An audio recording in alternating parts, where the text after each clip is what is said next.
दिल्ली के मधुबिहार इलाके में पुलिस की बर्बरता आई सामने। बाइक सवार युवकों को चलती बाइक से धक्का मारकर सड़क पर गिराकर की पिटाई। सीसीटीवी फुटेज आया सामने। पिटाई के बाद पुलिस ने तीनों पीड़ितों को भेजा जेल। राजधानी दिल्ली में पुलिस की बर्बरता सामने आई है। जनता जिनसे सुरक्षा की उम्मीद रखती है वही रक्षक अब अपराधियों जैसी घटना को अंजाम देते हैं। इस पर जनता का गुस्सा होना लाजमी है। ताजा घटना मधुबिहार इलाके की है, जहां एक सीसीटीवी वीडियो वायरल हो रहा है जिसमें पुलिस की बर्बरता कैद हो गई है। सीसीटीवी में साफ दिखाई दे रहा है कि चेकिंग कर रहे दो पुलिसकर्मी किस तरह दो बाइक सवार को धक्का मारकर गिराते हैं। इतना ही नहीं, बाइक सवार को गिराने के बाद भी उनका दिल नहीं भरा और सड़क पर पड़े बाइक सवार युवकों पर हमला बोल दिया। पीड़ित परिवार के मुताबिक बाइक पर उमंग अपने दोस्त के साथ मंगलवार देर रात मधुबिहार से गुजर रहा था। जैसे ही वेस्ट विनोद नगर टी पॉइंट पर पहुंचा, जहां पुलिस चेकिंग कर रही थी, जहां पर कांस्टेबल श्याम सुंदर व नितिन तैनात थे, जिन्होंने उमंग को धक्का मारकर गिरा दिया और पीटने लगे। पूरा मामला देखकर पास से गुजर रहे योगेश वर्मा ने देखा, जो अस्पताल से वापस लौट रहा था। जब उसने इन पुलिसकर्मियों को कहा कि तुमने गलत किया, तो ये सुनते ही पुलिस वाले भड़क उठे और उसकी भी पिटाई कर दी। रात भर थाने में टॉर्चर करने के बाद सुबह परिवार को सूचना दी कि आपके भाई ने पुलिस पर हमला किया है, जिसे पुलिस ने अरेस्ट कर लिया। पीड़ित परिवार का आरोप है कि पुलिस ने योगेश को छोड़ने के लिए 1 लाख रुपए की डिमांड भी की। परिवार का कहना है, जिस पुलिस पर जनता की सुरक्षा का जिम्मा है, अगर वही पुलिस इस तरह की हरकत करती है तो शर्म आती है। ऐसी दिल्ली पुलिस पर परिवार अब इंसाफ की मांग कर रहा है और दोषी पुलिसकर्मियों पर कार्रवाई की मांग कर रहा है। जी, मेरा भाई परसों रात को करीब 10 बजे घर से निकला। क्या नाम था अपने भाई का? मेरे भाई का नाम उमंग शर्मा है।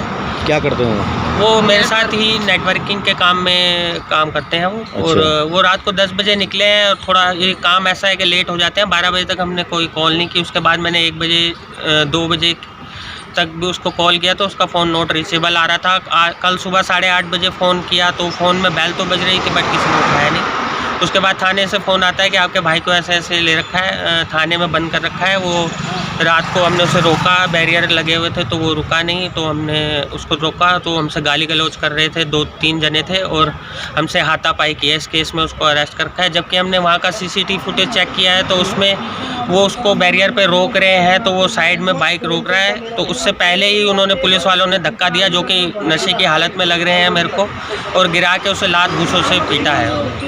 अच्छा, अब ये बताइए आपके भाई को किस आरोप में बंद कराया और सीसीटीवी फुटेज में क्या दिखाई दिया आपको? सीसीटीवी फुटेज में मेरे को उन्होंने आरोप जो लगाए हैं कि इन्होंने सरकारी काम में बाधा डाली और हम पे बल प्रयोग किया, और जो कि सीसीटीवी फुटेज में दिख रहा है कि वो जो उसको रोकने के लिए हाथ दिया है तो वो तो रोक रहा है साइड में।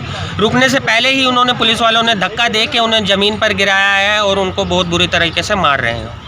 अच्छा, सुनने में आया है कि इनका एक और दोस्त था जिसने आके इनको बचाने की कोशिश करी है और उसको भी इन्होंने बंद। वो भी सीसीटीवी फुटेज में नजर आ रहे हैं कि वो इसका दोस्त उसके, जो कि पहले से ही उसके चोट लगी हुई थी, लंगड़ाता हुआ काफ़ी दूर से आया है, तो उन्होंने वो बचा मतलब बीच में बात करने के लिए आया, उसको भी इन्होंने आरोपी बना दिया है। अच्छा, सीसीटीवी फुटेज के आधार पर जो आपने देखा है, आप क्या चाहते हैं, क्या पुलिस के बारे में क्या कहना चाहेंगे? जी, मैं दिल्ली पुलिस के बारे में ये कहना चाहूँगा, हम इतनी उस पर ट्रस्ट पर यहाँ दिल्ली जैसे शहर में रहते हैं, दिल्ली पुलिस पे हमें गर्व होता है, मगर जो हमें देख के उनकी बर्बरता ये नज़र आ रही है तो शर्म के लायक है। वो हमारे इतने नौजवानों को गलत आरोपों में फंसा रहे हैं। कल को जाके वो आगे क्रिमिनल नहीं बनेंगे तो क्या बनेंगे? अब आप क्या इंसाफ चाहते हो, क्या कार्रवाई चाहते हो? मैं ये चाहता हूँ कि इन पुलिस वालों पे कड़ी से कड़ी कार्रवाई होनी चाहिए और मेरा भाई आज़ाद होना चाहिए। मेरा भाई का योगेश नाम है। वो हॉस्पिटल गया हुआ था। हॉस्पिटल से आते हुए पहले तो 2 लोग थे बाइक में, उनको पुलिस वालों ने हाथ से धक्का मार के गिराया हुआ है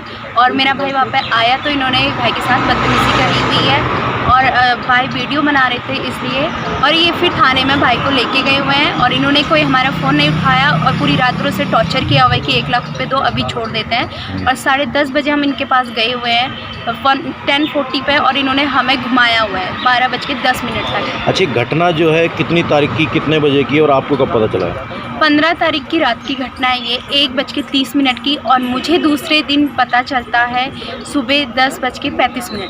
मुझे घर वहाँ से कॉल आता है, मतलब मैंने कॉल किया था। अच्छा, पुलिस ने क्या बताया आपको कि उनको क्यों अरेस्ट किया है? हाँ, पुलिस मुझे कॉल उठा के बोलती कि आपके भाई ने हमें पिटाई करी हुई है, हमारे ऊपर हाथ उठाया हुआ है। पुलिस के साथ? हाँ, और ये मैंने वहाँ पे पता किया, ऐसा कुछ हुआ नहीं है। जो मैंने सीसीटीवी कैमरा में देखा हुआ है ये सब कुछ झूठ है, क्योंकि हमने जो अपनी आंखों से देखा हुआ है वहाँ पे कोई हाथ नहीं उठाया हुआ है और इन्होंने ज़बरदस्ती बाइक वालों को गिरा के और उनसे बहस करी हुई है, उनको उठा के ले गए हुए हैं और थाने में इन्होंने पूरी रात मेरे भाई को पिटाई की। और अब ये बताइए कि इस तरह की घटना जो है पुलिस ये हुई है, पुलिस के बारे में आप क्या कहना चाहेंगे और क्या कार्रवाई चाहते हैं आप अब?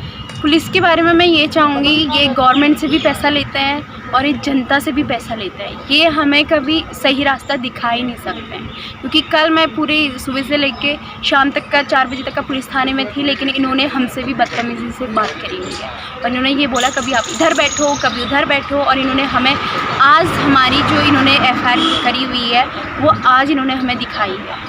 नाम क्या क्या है पुलिस वालों को पता है क्या?